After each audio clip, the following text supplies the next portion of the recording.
அங்கே வந்துட்டு மொத்தவங்க அம்மான்றது படுத்து கிடந்தான் பாலா, அவன் தான் பாலான்றது. இங்கே வந்து இளையராஜில் வந்து அவன் தான் இளையராஜான்றது. யாரா நீ? நீ என்ன அவ்வளோ ரெப்பாட்டாக்குற தமிழ் சினிமாவில்? வெற்றிமாறனையும் ரஞ்சித் அமீர் இந்த மற்ற குடியார்கள் நீ பார்த்தீங்களா? ஊத்தியா கொடுத்தீங்க, கேவலமா இல்லையா? அதெல்லாம் படங்கள் வியாபாரிகிட்ட வந்து பர்கர் வியாபாரி உட்காரச்ச மாதிரி உலக சினிமாவில் வந்து காப்பி அடிச்சு படம் பண்ணி ஜெயிச்ச ஒரு போலி அறிவாளி மிஸ்கின்.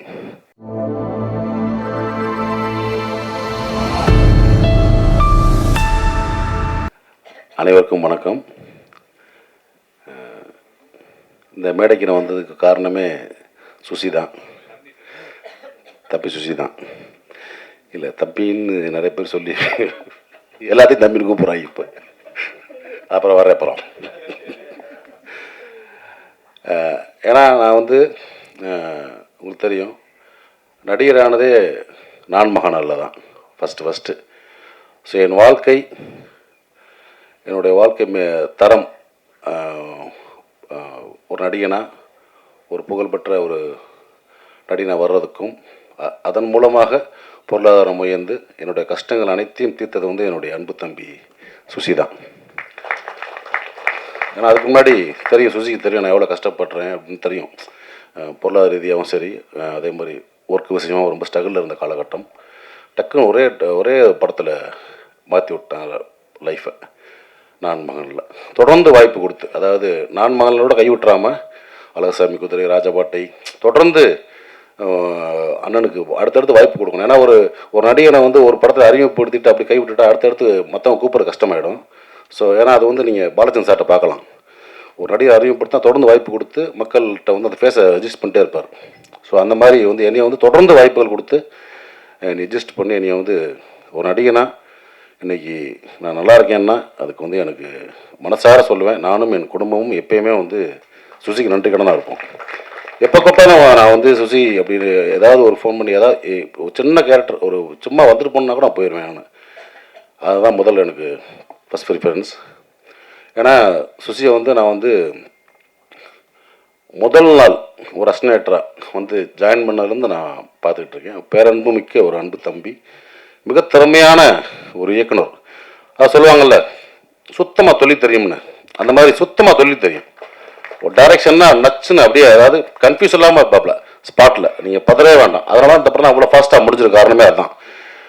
அமுதா சொன்ன மாதிரி போனாங்க டக்கு முடிச்சு வந்துட்டாங்கட்டாங்களா, அது காரணம் வந்து தொழில் சுத்தமாக தெரியும். யாருக்கும் பயப்பட தேவையில்லை. நம்மளுக்கு தொழில் சுத்தமாக தெரிஞ்சு யாருக்கும் பயப்பட தேவையில்லை.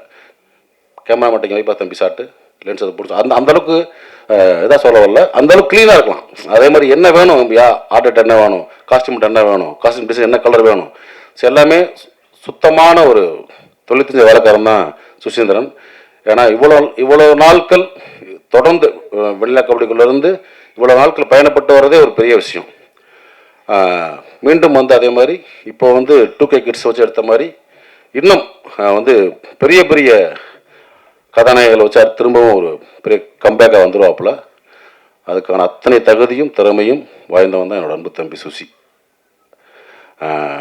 அதே மாதிரி இந்த படத்தில் எனக்கு தெரிஞ்சவங்க நிறைய பேர் நடிச்சிருக்காங்க. தம்பி பாலசரவணன், இயக்குனர் முருகானந்தம், குணோதரி மேடம், அதே மாதிரி இசையமைப்பாளர் ஐயா இமானவர்கள், தஞ்சயன் சார், இவங்கெல்லாம் எனக்கு தெரிஞ்சவங்க. எனக்கு தெரியாதவங்க, பழக்கம் இல்லாதவங்க நிறைய பேர் அறிமுகமாயிருக்காங்க. ஹீரோ உட்பட மீனாட்சி தெரியும் எனக்கு இவங்க. ஸோ எல்லாருக்குமே பெரிய ஒரு வாழ்த்துக்கள். இந்த படம் வந்து அவனுக்கு வந்து ஒரு பெரிய ஒரு ஓப்பனிங் கொடுத்து தமிழ் சினிமாவில் மட்டும் இல்லை, தென்னிந்திய சினிமாவில் வந்து நிறைய படங்களில் நடிக்கணும், வேலை பார்க்கணும். அதுக்கு என்னுடைய வாழ்த்துக்கள். இந்த மேலே பார்த்திங்கன்னா ரொம்ப ஒரு அமைதியாக, ஒரு ப்ளசண்ட்டாக, எல்லாருமே ஒரு பாசிட்டிவாக, ஒரு அன்பாக பேசுகிறாங்கல்ல. சமீபத்தில் ஒரு மேடையில் பாட்டில் ராதா படத்தில் ரொம்ப அநியாயமாக அக்கிரமாக இருந்தது மேடையில் மிஸ்கின் பேசினாலாம். அவ்வளோ வல்கராக பேசணும் அவசியமே கிடையாது. இயக்குனர் தான் என்ன வேணால் பேச கிடையாதுல்ல. அந்த மாதிரி ரொம்ப வீடியோ பார்த்தேன். ரொம்ப நமக்கு தலைக்குனிவாக இருந்துச்சு. தமிழ் சினிமா வந்து இந்திய சினிமாவில் வந்து ஒரு பெரிய மதிக்கக்கூடிய ஒரு இடத்துல இருக்குது தமிழ் சினிமா. தமிழ் சினிமா இயக்குநர்கள் மட்டுமல்ல, தொழில்நுட்ப கலைஞர் அனைவரையும் வந்து இந்தியா சினிமா லெவலில் ஒரு பெரிய மதிக்கக்கூடிய இடத்துல இருக்காங்க.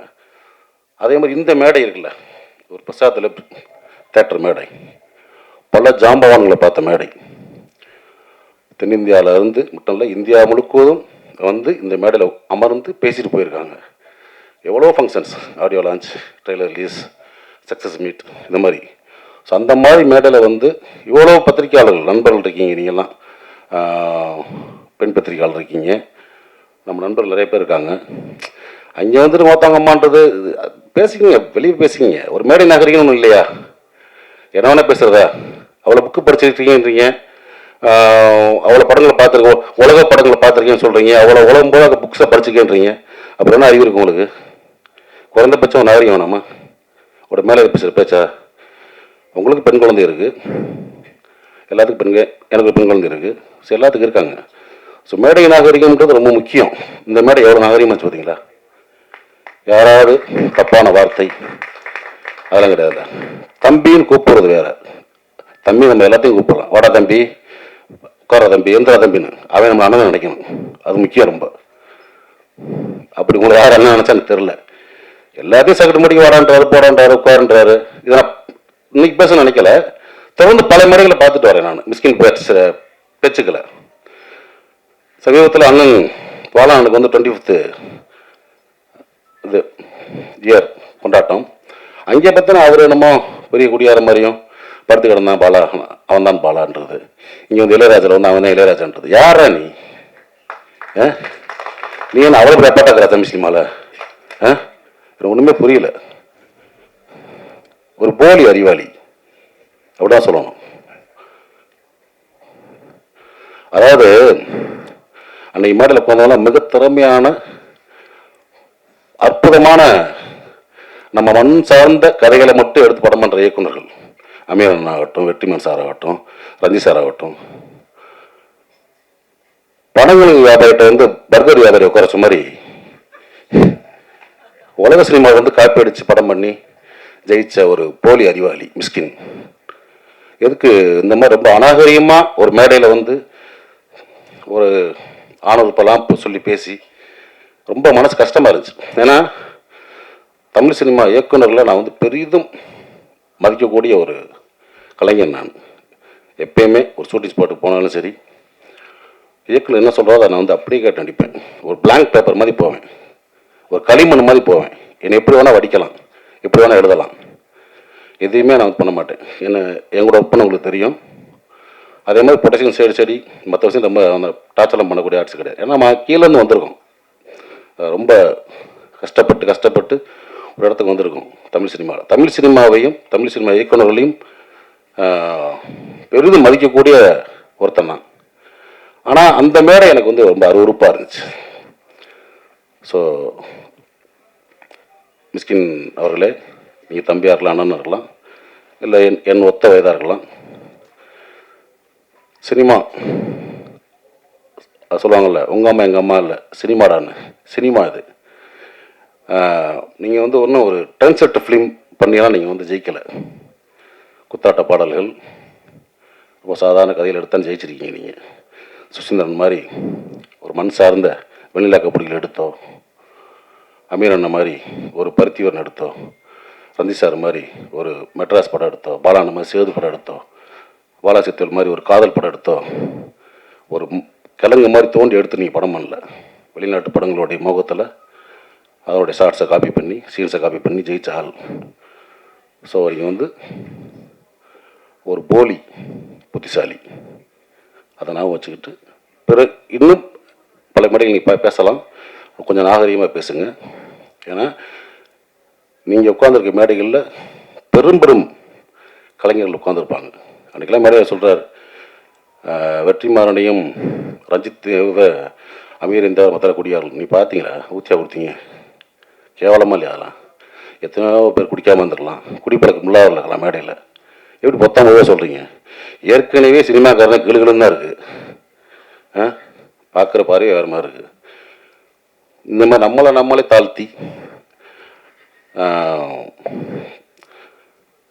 நம்மளே வெளியே அசிங்கப்படுவான்னு நினைக்கிறேன். இது வந்து என்னுடைய மனக்குமுறல். ஏன்னா இப்போயும் சொல்கிறேன், தமிழ் சினிமா இயக்குநர்களில் பெரிதும் மதிக்கக்கூடிய வணங்கக்கூடிய ஒருத்தன் நான். ஸோ அந்த மாதிரி இப்போ இருக்க ஒரு இயக்குநர்கள் இந்த மாதிரி சும்மா போகிற போக்கில் ஒருத்தவங்க அது இதுன்னு பேசுகிறது வந்து அனுமதிக்கக்கூடாதுன்னு நினைக்கிறேன். ஸோ அதை நான் வந்து இங்கே பதிவு பண்ண நினச்சேன். அதுக்கு வந்து என்னுடைய கண்டனங்களை கண்டிப்பாக தெரிவிச்சுக்கிறேன். ஓகே. அதே மாதிரி இந்த மேடையில் இன்னொரு எனக்கு ரொம்ப சந்தோஷமான விஷயம் என்ன பார்த்தீங்கன்னா, என்னுடைய நண்பன் பிரபாகரன் இந்த இது அந்த டாலோட அன்போட பிரபுவும் நானும் வந்து ஒன்றா அஸ்டன்காக ஒன்று ஒர்க் பண்ணோம். எனக்கு முன்னாடி சீனியர் ஆர்டிஸ்ட் அவன் தான். ஏன்னா வந்து பூலான் கட்டு இப்போ பார்த்துருப்பீங்க, பூல அன்வாசம், சாரி அஜித் சார் படம். அதில் வந்து சார் டைரக்டரு, அதில் வந்து ஜோதியா கண்ணதான் அடிச்சிருப்பான். அப்பயே சொன்னேன், டே ரூட்டை மாற்றி போயிரு, கரெக்டாக ரூட்டு போட்டு ஒரு கிடச்சிருக்கு. நான் தமிழ் சினிமாவில் கேமராமேன் ஆகிட்டு தான் அவன் பண்ணான். ஆனால் வாழ்க்கை அவனையும் நடிகன் ஆகிடுச்சு. இந்த படத்தில் ஒரு முக்கியமான சென்ட்ரல் புகராக நடிச்சிருக்கிறது ரொம்ப சந்தோஷம். நிறைய பேருக்கு தெரியாது, நான் வந்து கோபின்னு ஒருத்த ஊர்லேருந்து வந்திருக்கான். ஊர்லேருந்து அறந்தாங்கிலேருந்து இவரும் போவேன். இப்போ படுத்து தூங்கிட்டே இருப்பான். டேய் என்னடா அவன் படுத்து தூங்கிட்டே இருக்கான், சரி உரான்மா, அவன் தான் தம்பி. ஸோ பிரபு தம்பி அறியப்பட்ட கோபி பின்னாடி நீயானா கோபி ஆனார். நீயானா கோபியோட அண்ணன் பிரபு. நான் வந்து ரொம்ப டக்குன்னு ஆர்டிஸ்ட் ஆகி விட்டாப்புல சுசி. ஆனால் அவன் இன்னும் வரணும், எனக்கு ரொம்ப சந்தோஷம். இப்போ வந்து ஏன்னா டிவி சீரியல் பண்ணிட்டு இருக்காப்புல, திரைப்படங்களில் நிறைய படங்கள் நடிக்கணும், எனக்கு அதான் ரொம்ப சந்தோஷம். அதனால் இன்னும் நிறையா பண்ணு தம்பி, இது உண்மையான தம்பி, சரியா? ஓகே, அனைவருக்கும் என்னுடைய வாழ்த்துக்கள். ஏதாவது தவறாக பேசியிருந்தால் பத்திரிகையாளர்கள் நண்பர்களும் மன்னிச்சுங்க. தேங்க்யூ.